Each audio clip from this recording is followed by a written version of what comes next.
having my mic on. I was 8 years old and a bright new third grade student at Colony Meadows Elementary School in Sugar Land, Texas, and suburb of Houston. And I was starting to get into sports. And having moved very recently from Richmond, Virginia, where there were no college or professional teams to speak of, I was eager to be a part of this new athletic landscape. I remember my first day at school. At lunch, I sat down to talk with my new friends and classmates, and when they discovered I was born outside of the great state of Texas, they had to know what box to put me in. The very first question I got was a test of allegiances. It was a litmus test to determine my tribe for the rest of my time in Texas. I was asked, "Are you an Aggie or a Longhorn?" At that point in my life, I don't think I knew the difference between a first down and a touchdown, and I certainly did not know what an Aggie or a Longhorn was or how to become one. And for those who are still at a loss like I was then, the University of Texas in Austin are the Longhorns, Texas A&M University are the Aggies in College Station, and all I could tell was that one was good and the other was bad. That was it in Texas. You could either be, from the perspective of my friends, the Mordecai hero from the University of Texas, the Longhorns, or you could be the Haman, the wicked villain from Texas A&M University, the Aggies. The only thing I learned during the first day of school was that I wanted to be a Longhorn.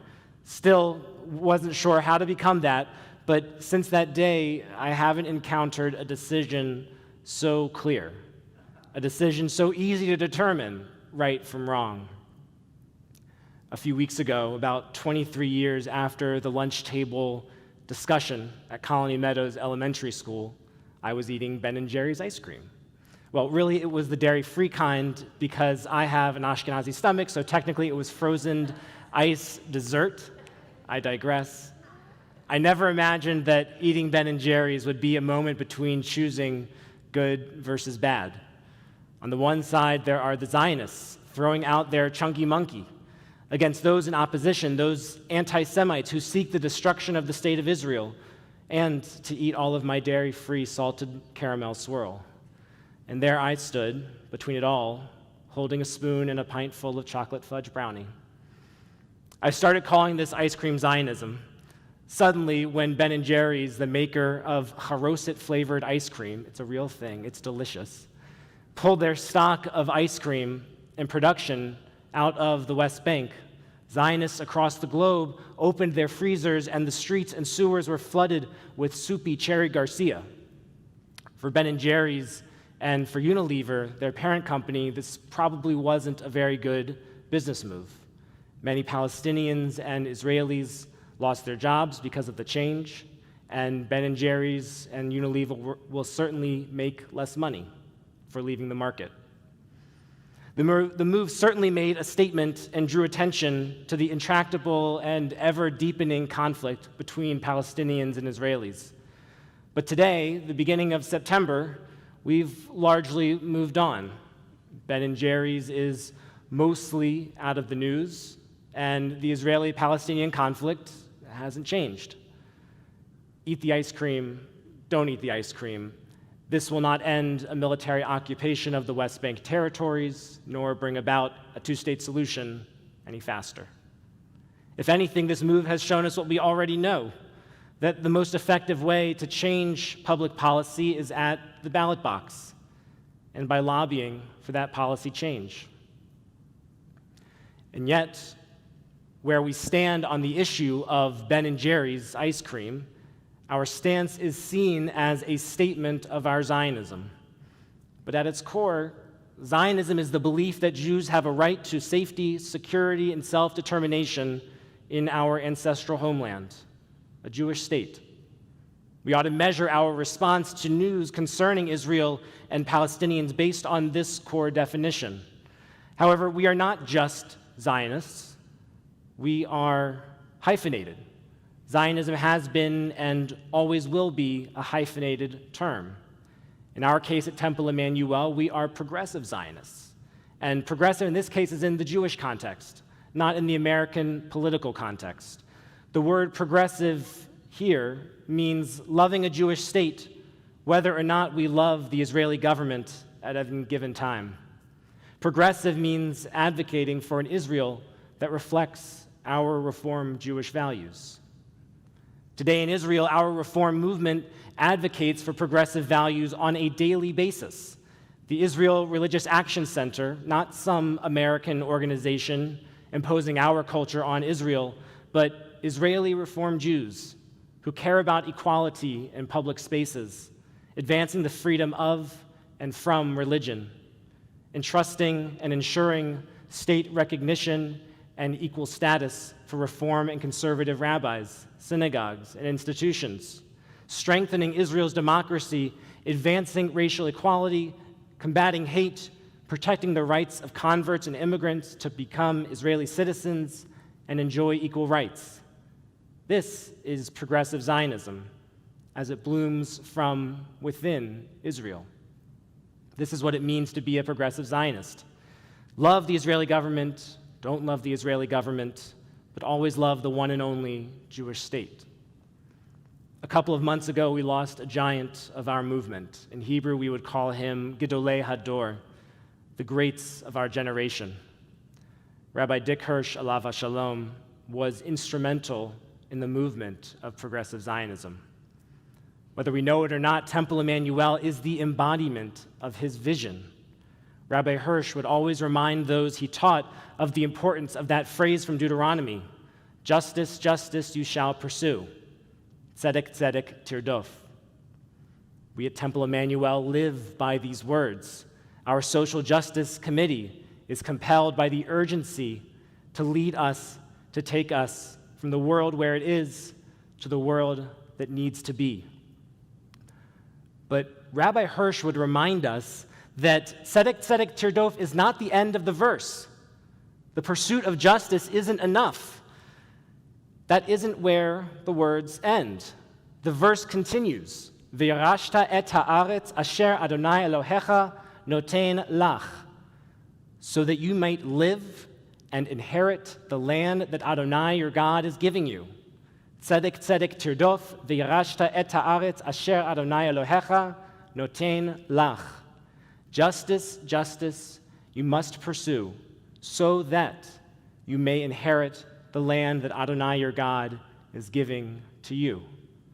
Our pursuit of justice is inseparable from our Zionism, of attaining and remaining in the land.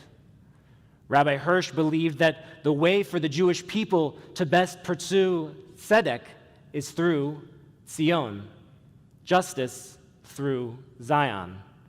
Our Zionism is directly connected to justice, and as a nation among the nations, our prophets implore us to be a guiding light of righteousness to the world. This is the purpose of having a Jewish state.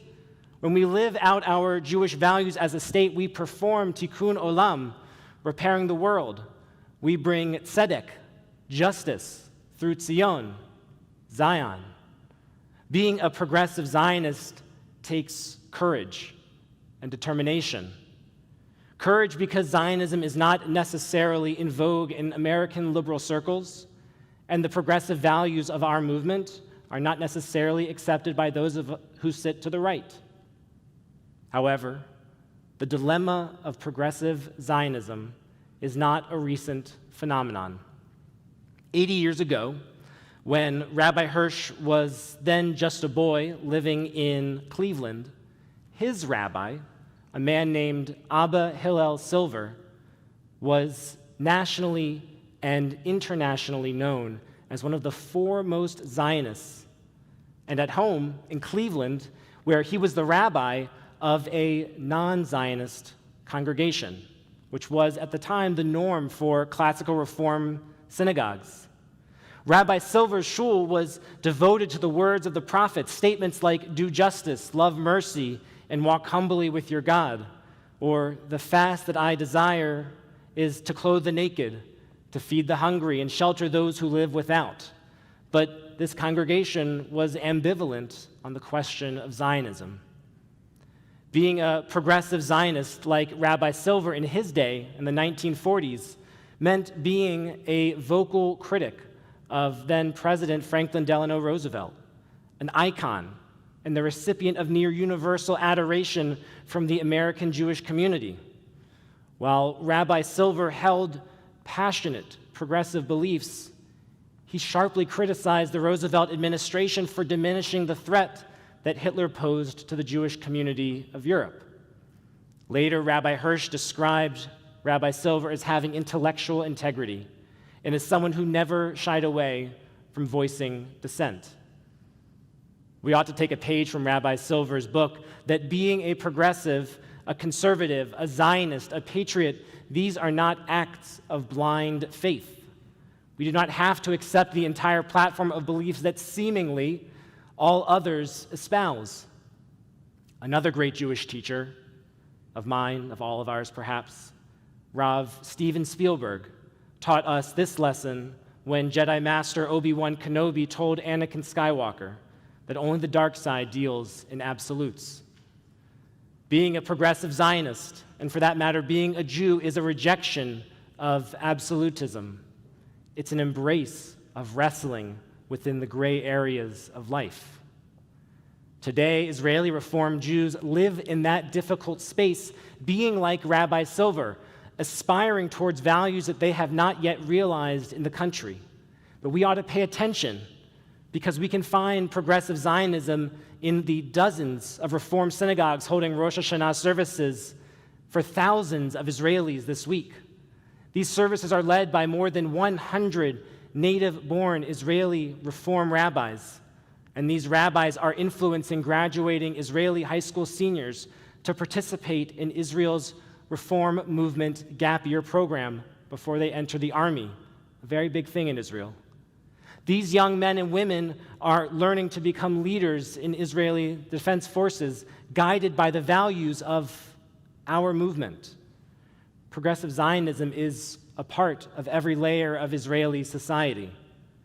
At Temple Emanu-El, we act on these values when we gather as a community to celebrate Jewish holidays, when we choose to live according to the Jewish calendar and connect our holy days to Tikkun Olam and to our relationship with Israel, to pursue tzedek through Zion.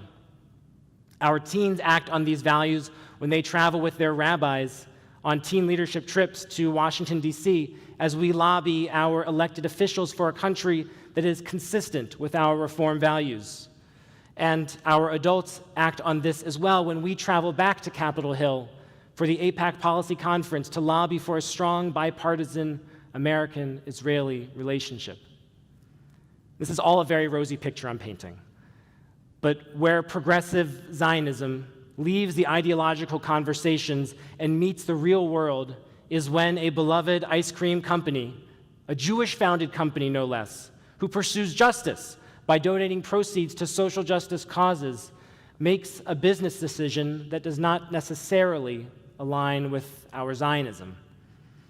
We are also challenged when, at the Kotel, ultra-Orthodox Jews throw hot coffee, raw eggs, and water bottles filled with urine at Jewish women trying to pray aloud with the Torah. Being a progressive Zionist means pursuing justice through Zion, speaking up to an Israeli government who turns a blind eye and gives a cold shoulder when fellow Jews demean one another, as well as standing up for Israel against a boycott, divestment, and sanctions movement which targets the very idea of a Jewish state anywhere, let alone in Zion, in Zionism, in Zion, in our land. I'm under no pretense that any of this is simple. Standing with Israelis, even Haredim, while Israel is under figurative and literal fire, and also opposing toe-to-toe those same Haredim when they denounce our practice of Judaism as a desecration of God's name, that requires an Olympic level of gymnastics in our minds. Being against settlements as a barrier to a two-state solution, but conflicted when a beloved ice cream company pulls out of an area unilaterally. A progressive Zionist must wrestle within these shades of gray. It means putting tzedek through Zion, justice through Zion. and by loving the Jewish state, whether or not we love the Israeli government at the time. Unfortunately, that support for Zionism and the state of Israel are trending in the wrong direction, diminishing since each generation after 1948 passes. For those who remember 1967 and 1973, you remember a time when Israel's safety and security was hanging by a thread. You witnessed the military miracle of a small nation of refugees, immigrants, and Holocaust survivors having no standing army, defending their families from certain annihilation against British-trained, elite Egyptian and Syrian armies. And they did so twice. Zionism amongst you and your peers is overwhelmingly positive. However, since 1973, not every operation, not every battle or conflict or war has been so clear and felt like 48, 67, or 73. Subsequent generations have held with a mixture of pride and pain when the topic of Israel and Zionism arises. Israel is indeed a miracle, but as a state, like all others around the world, it is subject to the same, if not higher standards than the rest of the world. Since 1973, every subsequent generation has seen Israel's successes, its blunders, and its tragedies. When there were Scud missiles falling on Tel Aviv during Desert Storm, we circled the wagons to defend our own. And when the atrocity of Sabra and Shatila occurred in Lebanon, our heads bowed in shame. And my generation knows all too well the terror instilled in every bus and taxi driver of the streets of Israel during the Second Intifada. Being a progressive Zionist should not mean being a blank check Zionist, offering blind support to the state of Israel. Rather, we ought to have clear eyes about Israel's successes and achievements and its imperfections and shortcomings. We ought to be like Rabbi Silver, with intellectual integrity for our values and unafraid to hold an unpopular opinion. Anything less than an authentic look would be disingenuous and pushes away those who might otherwise rally to our support. If only the questions of Zionism were as clear as being an Aggie or a Longhorn, a Bulldog or a Yellow Jacket, picking Chunky Monkey or mint chocolate chip cookie dough. Living in the gray is not easy. Only you can decide whether you'll stock your freezer with Ben & Jerry's cookies and cream cheese cheesecake or Haagen-Dazs double chocolate chip. Only you can decide if Ben & Jerry's is the line you draw in the sand of your Zionism. That is what these high holy days demand of us, namely to take a good look at how our actions line up with our beliefs, how well we are living up to our highest ideals, and where we might have fallen short in the year that has passed. These 10 days are intended as a time to wrap up a year that was and prepare for a year to be. The pen is in our hands to write our story that goes into the books of lives well lived.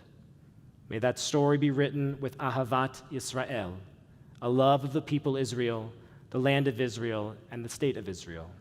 Am Yisrael Chai, Shana Tova, and Good Yontif.